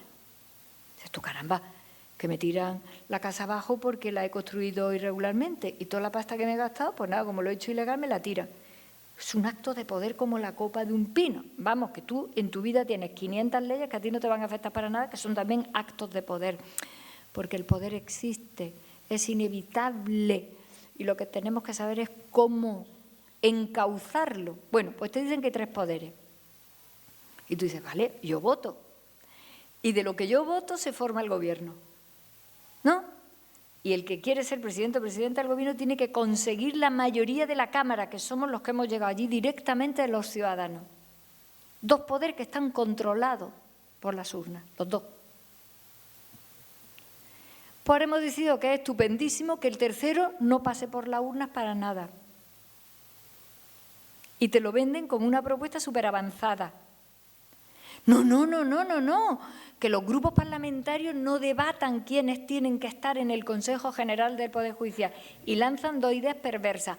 Una, que en este debate están los jueces. No, el órgano de gobierno no tiene nada que ver con las sentencias. Tiene que ver con si un juez se ha pasado y le abre un expediente disciplinario, tiene que ver con otras cuestiones, no con las sentencias. Te lo meten en el debate y tú te crees de verdad que alguien está politizando a los jueces. Los jueces y las juezas se politizan ellos solitos. No tiene que politizar nadie porque están aquí y están politizados. Así de claro. Tienen ideas políticas, solo faltaría que no las tuvieran. Lo que tienen que hacer es dejarla a un lado cuando dictan la sentencia. Exactamente igual cuando se le dice a una médica, tiene usted que operar al negro, aunque a usted no le gusten los negros, pero tiene usted que operar al negro que está usted hoy en el quirófano. Lo mismo. Entonces, las cosas son mucho más simples. Entonces te dicen que los jueces se elijan a ellos. ¿Cómo? Un poder público potentísimo que te dicta a ti una sentencia, te derriba la casa, te quita la custodia del niño y no sé cuántas cosas más, que es vitalicio hasta que se jubila, que no pasa por ninguna urna, porque los que pasamos por la urna, ganas, pierdes, te nombran, no, da igual, pasamos por las urnas. Vitalicio hasta que te jubilas y encima nos elegimos a nosotros mismos sin que intermedie para nada el pueblo soberano. Porque nos encargamos de decir que el pueblo soberano a través de sus grupos parlamentarios, de sus partidos, lo politizan. Es que de verdad que parece que se dirigen a nosotros como si fuéramos tontos. Claro, ¿por qué está puesto en la Constitución así? Porque es muy conveniente que quien tenga más votos limpio en la urna se refleje en ese poder también, porque los tres poderes tienen que estar sometidos a la soberanía del pueblo. Entonces, definitivamente, lo que nos están proponiendo como una modernez es que haya un poder que se salga de la soberanía del pueblo. Me niego. Me parto la cabeza todos los lunes, de vez en cuando con este asunto, en la SER. Me niego, porque la independencia y la calidad profesional de un juez o de una jueza no consiste en si es de izquierda o de derecha, que como ciudadano tiene derecho a ser de izquierda o de derecha. Consiste en que haga su trabajo impecable con arreglo a la ley, punto. Igual que le exigimos a la camionera, igual que le exigimos al cabo de la Guardia Civil. ¿Por qué no se lo podemos exigir a ellos con los mismos criterios de profesionalidad? Pues ahí anda la derecha, metiéndonos en ese lío para que parezca más democrático, más guay, más progresista y más moderno, que los jueces se elijan a ellos mismos sin que nadie ya tenga ningún tipo de participación. Me niego. La Constitución, lo puedo decir hasta más claro con respecto a todas las ideas que evidentemente en un auditorio como este tiene que haber, lógicamente, lo digo con muchísimo respeto, en lo que dependa de girar la posición con arreglo a lo que dice ahora mismo la Constitución, que lo que dice es esto que yo estoy diciendo, yo particularmente me niego y creo que mi partido, que es el tuyo, por cierto, se tiene que negar por democracia, porque esto es más democrático, porque yo lo haré fatal, pero yo represento directamente a los ciudadanos porque a mí me han votado. Y si yo voy la octava de una lista y mi partido solo llega al quinto, es que esa es la fuerza que tenemos y yo estoy fuera.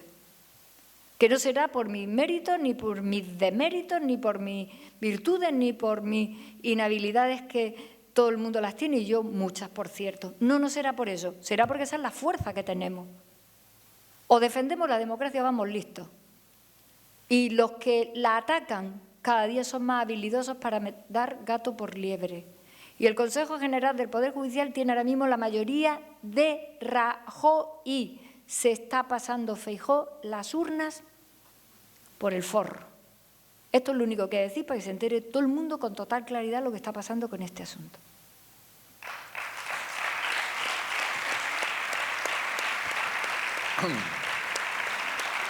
Nos hemos pasado de horario, pero no puedo abandonar el auditorio y la sala sin preguntar si hay dos preguntas. La limito a dos. Dos cuestiones, dos preguntas. Allá al fondo hay un señor. Tiene la palabra. Buenas tardes. En Muy primer buenas. lugar, decirle a Carmen Calvo que la escucho los lunes y me encanta, ¿no? Yo hoy he levantado la mano primero porque no quiero perder la oportunidad sobre el tema de la renovación del Consejo General del Poder Judicial. Eso es para mí una de las cosas más importantes y desde luego que el Partido Popular, y es la que debíamos de machacar. Machacar porque el órgano de gobierno, como tú muy bien has explicado, está compuesto por jueces que, como tú dices, tiene que ser imparcial. Sí, yo estoy de acuerdo que tiene que hacer en tu trabajo imparcial y dejar su ideología aparte, pero eso no es así, porque hay jueces progresistas y jueces conservadores. Entonces, mi pregunta va a enfocar que el gobierno o los partidos políticos tienen un cupo para elegir también a los jueces. Entonces, el Partido Socialista, por supuesto, que elige los jueces que son más progresistas y, de hecho, eso está arreglado, que los jueces progresistas, eso es como el feminismo, ¿no? En el tema de que está arreglado. Entonces, yo me pregunto, ¿por qué no se puede cambiar el Consejo General del Poder Judicial, porque dice que Europa no lo dejaba, con los diputados o con la mayoría de la moción de censura? O sea, porque esto es inaudito, 3 años y medio que no se haya cambiado, y eso no lo sabe la gente no lo sabe, la mayoría de que yo hablo, pues le da igual, pasan del tema. Y eso es un incumplimiento total de la Constitución. O sea, yo creo que se podía cambiar, ¿no? Hacer algo. Anotamos la pregunta, Alfonso. Muy bien, anotamos la pregunta. Y otra de las cosas, otra pregunta que yo tenía aquí. Pero no reflexión, pregunta. Ella le toca reflexionar hoy a Carmen Calvo. Pregunta. ¿Hay pregunta? Era por qué se ha tenido que crear el feminismo. Yo creo que el feminismo, con el tema de igualdad, ya entraría dentro también, ¿no? Yo soy feminista, en muchos currículos feminista, y la que no es feminista, ¿qué pasa? ¿Que no quiere la igualdad? Muy bien. Nada más, muchas gracias.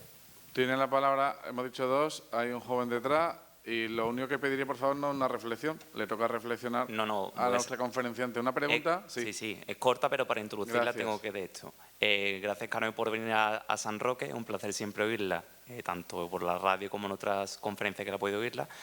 Y mi pregunta va relacionada sobre la salud mental. Una de las pocas buenas cosas que ha traído la pandemia es que poco a poco hemos roto la estigma que hay con la salud mental, principalmente en mi generación. Pero, ¿qué ha supuesto en la actualidad o cómo va a mejorar para la sociedad civil la aprobación a final del pasado año de la nueva Estrategia Nacional de Salud Mental del año 2022-2026?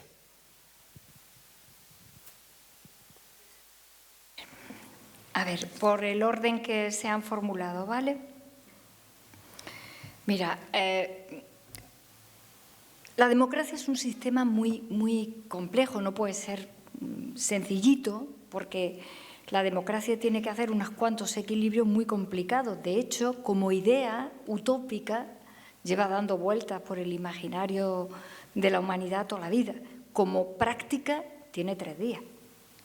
O sea, para la historia de la humanidad, la democracia es una recién nacida y tiene muchos adversarios. Unos se la quieren cargar porque no les gusta, ellos prefieren que alguien ordena, manda y los demás obedecemos y punto.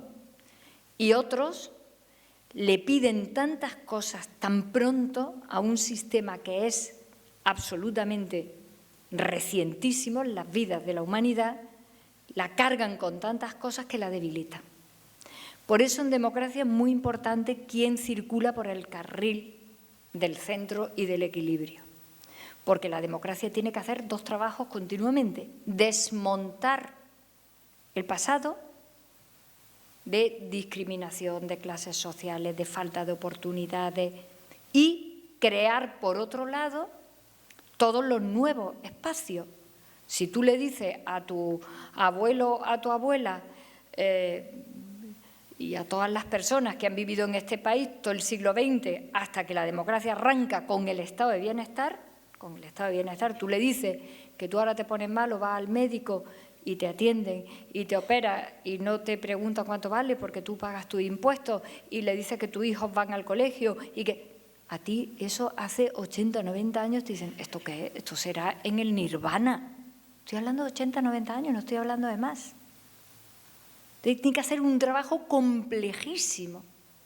Y los adversarios de la democracia se dedican mañana, tarde y noche a intentar que esto sea simplón. Y tan simplón es el que dice tantos derechos, tanta tontería yo mando, como el que quiere 25.500 derechos hoy, ahora mismo, mañana. Y si no, esto ha fracasado. Así que la tareita de los que vamos por el centro, tela. Tela. Claro, ¿qué es lo que ocurre? Que un sistema que se tiene que parecer a la vida, a la dignidad de la vida, muy complicado de montar. Y tiene, mira, desde los países que son democracia, España 44 años nada más. 44 años nada más, que es nada. Nada. Al mundo le queda muchísimo.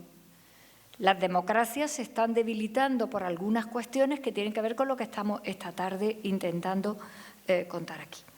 Que el sistema político y jurídico se parezca a la dignidad es una cosa muy complicada. Por eso, una cosa en la que yo creo que la democracia española ha fallado es la pedagogía. Teníamos que haberle explicado a la gente lo complejo que es esto, aunque sea de manera sencilla. Porque es que la gente piensa, mucha gente piensa que después de esto vendrá otra cosa. Pero después de la democracia solo puede haber dictadura. O más democracia y mejor democracia. No hay otra fórmula distinta de la democracia. No hay otra fórmula que el poder nos pertenezca a todos y que intentemos organizarlo. Eso es muy complicado. Cuando el poder le pertenecía a Dios era muy facilito. Cuando le pertenecía a Franco igual de facilito. ¿Verdad? Y yo era facilito, doloroso, pero facilito. Pero cuando decimos una persona, un voto, el poder es mío, yo quito y pongo gobiernos, partidos, tenemos un problema. ¿Cómo lo organizamos eso? Y es muy complicado organizarlo.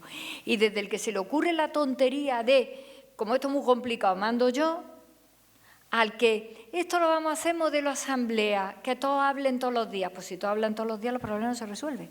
Porque ya te digo yo que he estado en el gobierno de Andalucía y en el de España 2 veces, que cuando tú tienes en tu hombro la responsabilidad de decidir es que te tienes que levantar por la mañana y decir esto sí y esto no.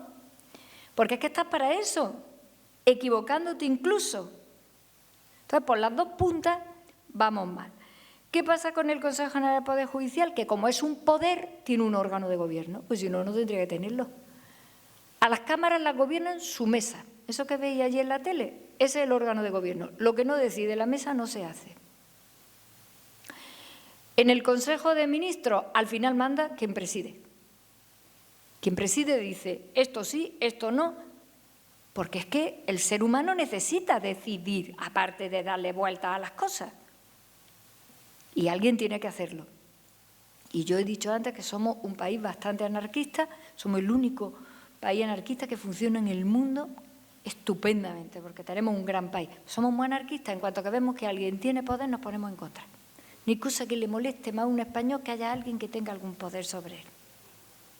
Y es que esto es una cosa que nos molesta enormemente. Cuando te hacen la pregunta, ¿por qué los españoles no tenemos un gran espacio público? Pues porque nos molesta mucho.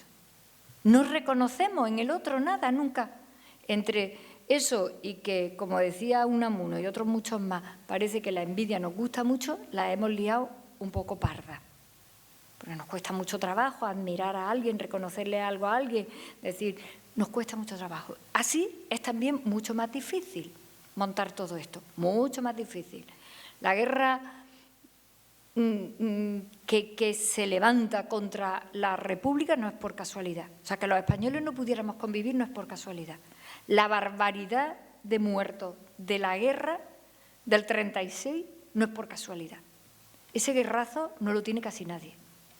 Lo tenemos nosotros, que nos cuesta mucho trabajo reconocernos y reconocernos méritos unos a los otros y reconocer jerarquías. Yo lo he tratado de decir antes, estamos delante de una persona que era una jerarquía, como era Castilla del Pino. Nos cuesta mucho trabajo.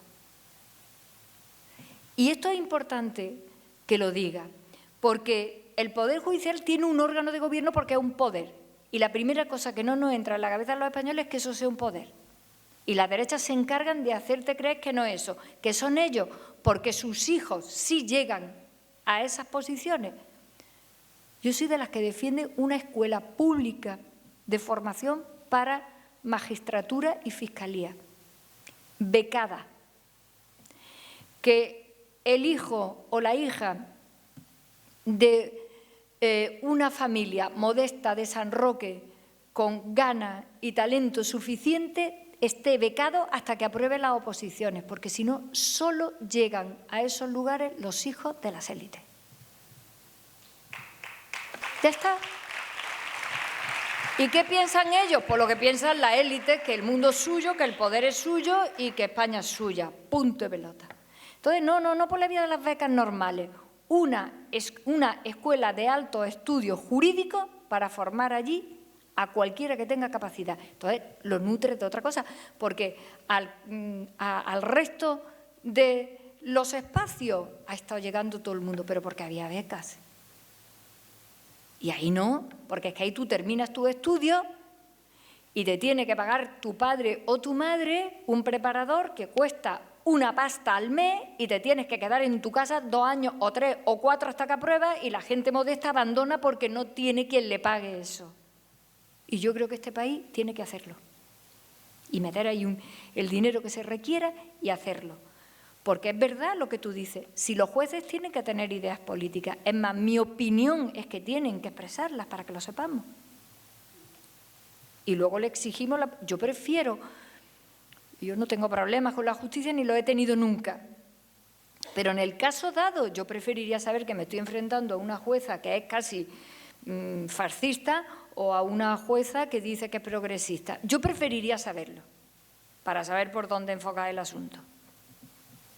Dado que parto de la base que no va a saber cuál es su sitio abstrayéndose de sus ideas. Es el único poder que se tiene que abstraer de sus ideas y que sus ideas son las que contiene la ley, no son otras. Y claro, por eso la Constitución española y el resto de las constituciones europeas dicen que hay una parte del órgano de poder que tiene que reflejar las urnas. Del órgano de poder. No del juez o de la jueza que trabaja. El juez o la jueza que trabaja lo que tiene es que haber aprobado las oposiciones. Pero el órgano de poder tiene que reflejar las urnas. Igual que la mesa de la Cámara refleja las urnas, igual que el Gobierno refleja las urnas. Y todo lo demás es antidemocrático.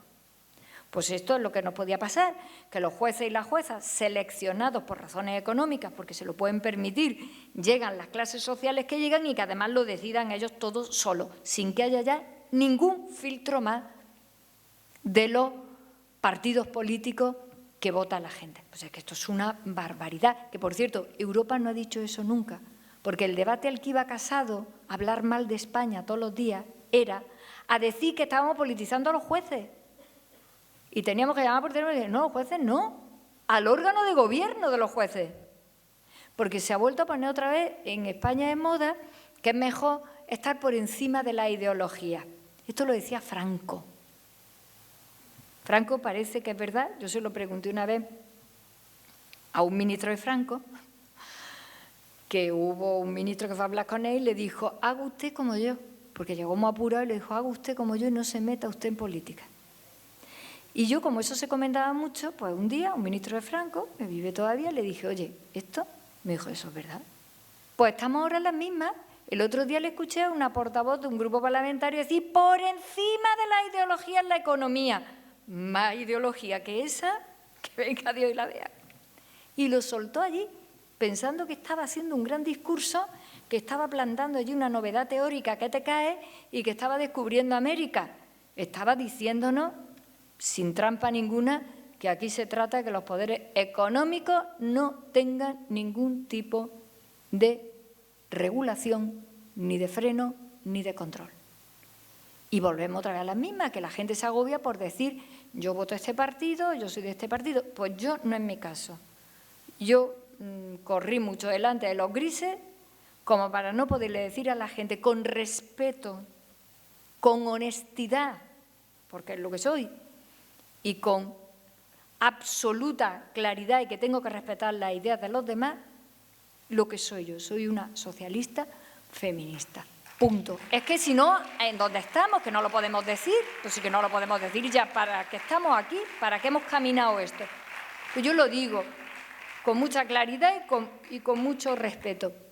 Y quiero que no se cambie la Constitución en este punto porque el resto de los países funcionan como nosotros. Es que el fiscal general lo nombra el gobierno. Eso solo se dice cuando gobierna mi partido. ¿Quién era el fiscal general con Kennedy? Su hermano. ¿Quién nombra a los fiscales en la democracia europea? El gobierno, pero porque lo pone la Constitución. ¿Pero por qué? Pues porque el Ministerio Fiscal no es Poder Judicial. No te dicta una sentencia. El Ministerio Fiscal es el que tiene que elegir cuáles son los objetivos del país. Y tú le dices al Ministerio Fiscal, mire usted, no podemos tener ya más narcotraficantes en este país, es la droga. Y hay que meterse en la droga. Dice, mire usted, y el problema es el blanqueo de capitales. Y hay que meterse en el blanqueo de capitales, porque tengo un país con un fraude fiscal disparado. Es que eso lo tiene que decidir el gobierno. Y no se dedique usted a estos temas porque esos temas no son tan graves o no son tan importantes. ¿Cuántas veces hemos oído el problema es que el gobierno elige al fiscal general? Pues como lo ha elegido también cuando ha gobernado otro partido. Como lo eligen exactamente. ¿Quién nombra al presidente de lo que es el equivalente del Consejo General del Poder Judicial en Francia? El ministro o la ministra de Justicia. Vamos, como si aquí al ESME o a su sustituto o sustituta lo decide directamente la ministra de Justicia. En Francia.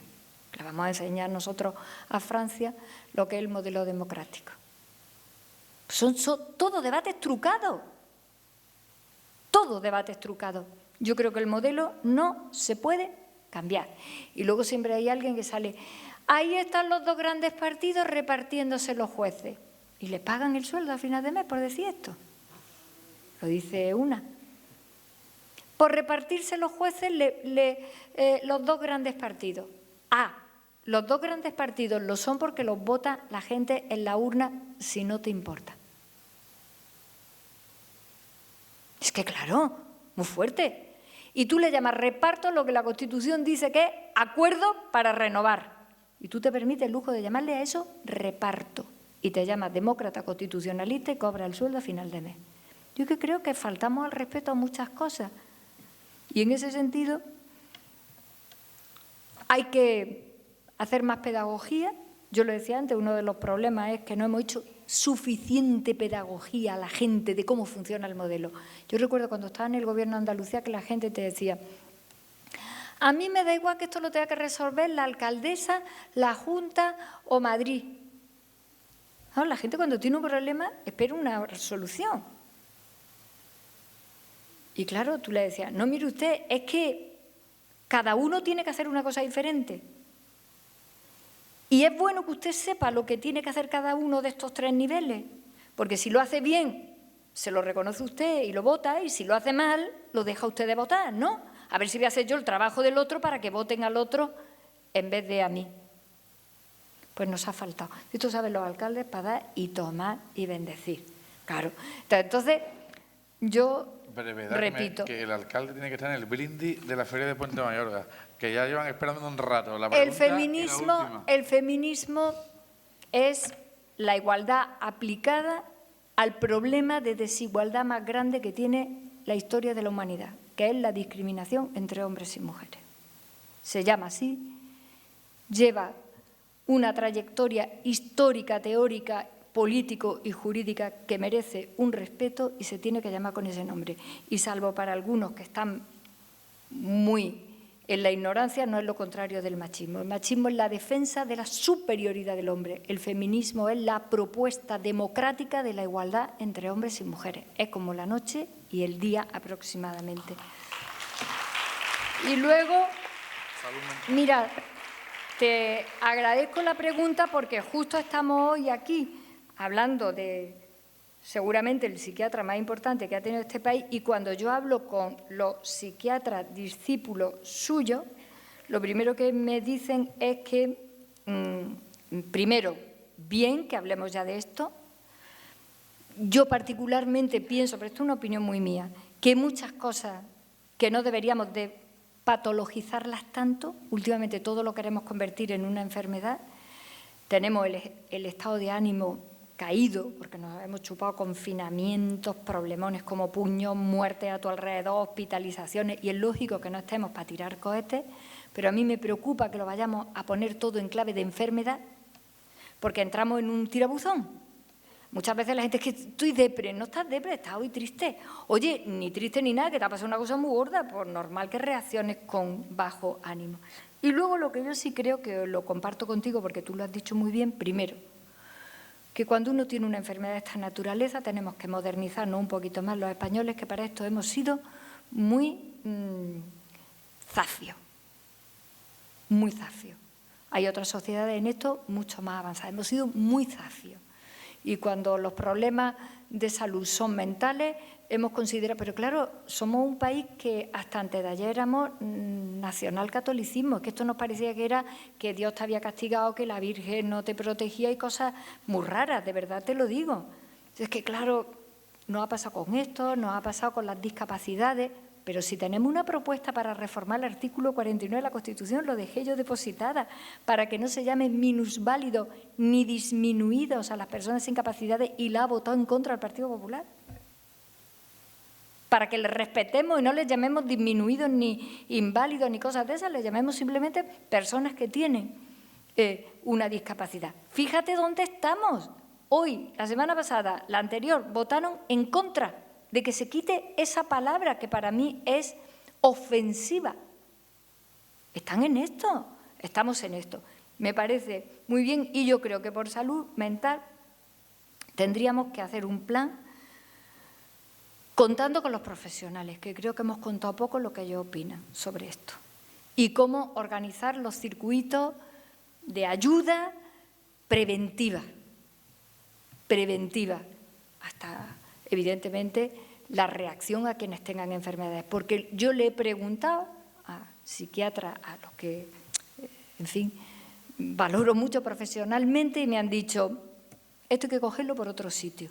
Está bien que se coja ya, pero esto hay que cogerlo por otro sitio. Hemos empezado la historia y ojalá sea el principio de que somos capaces de decirnos que tenemos una sociedad que en esto está atrasada, literalmente atrasada. Pero los jóvenes no apuntéis a las patologías, por favor. No apuntéis a la crisis, porque si no tenéis dos crisis, una y la crisis que os crea. No apuntéis a las patologías, por favor.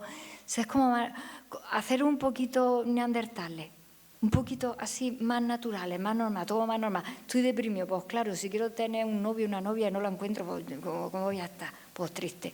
¿Cómo voy a estar si tengo una pandilla, son todos una panda de chorizos y me putean porque no encajo ahí? Pues me tengo que buscar otra.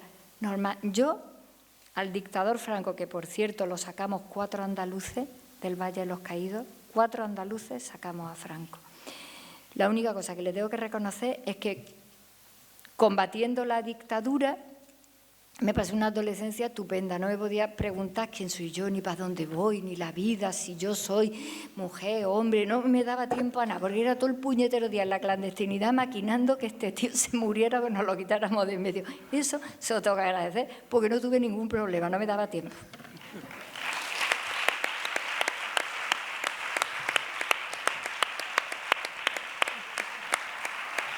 Bueno, pues ahora sí, incumpliendo mi regla de oro de la 1h30, pero creo que nos ha embelesado a todos con sus palabras.